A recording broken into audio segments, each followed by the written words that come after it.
लागते कसं पहिला बघा. ओके. हा बाबा, आज मी कराडच्या रिमांड होमला भेट दिली. कैलासवासी महादेवरावजींनी त्या काळामध्ये रिमांड होमची स्थापना केली होती. रिमांड होमची स्थापना करून जवळजवळ 50 वर्षाचा कालावधी उलटून गेला. या रिमांड होमनी 6000 मुलं सांभाळण्याचं काम इतक्या वर्षामध्ये केलेलं आहे.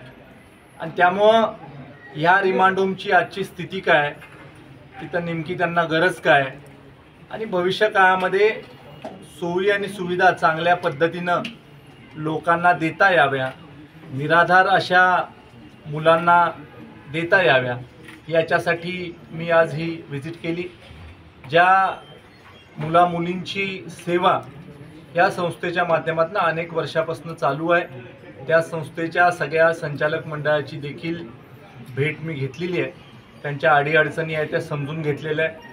शासन स्तरावरून किंवा काही खाजगी क्षेत्रामध्ये काम करत असणाऱ्या कंपन्यांच्या माध्यमातून कशी मदत या प्रकल्पांना त्यांच्या किंवा रिमांड होमच्या इतर मुलांच्यासाठीच्या सोयीसुविधा त्यांना करायच्या, त्याला कशी करता येईल याच्यासाठी मी प्रयत्न करणार आहे.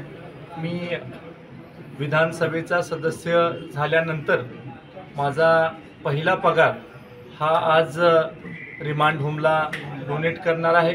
आणि त्याच्यामधून त्यांना ज्या काही छोट्या मोठ्या गोष्टी करायच्यात त्या त्यांनी कराव्यात. या मतदारसंघामध्ये लोकांनी मला खूप मोठं प्रेम दिलेलं आहे.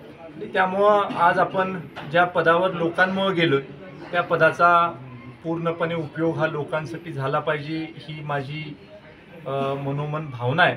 आणि त्यामुळं आज आम्ही हा दिवस निश्चित करून अशा पद्धतीचा कार्यक्रम इथं आयोजित केला. ओके.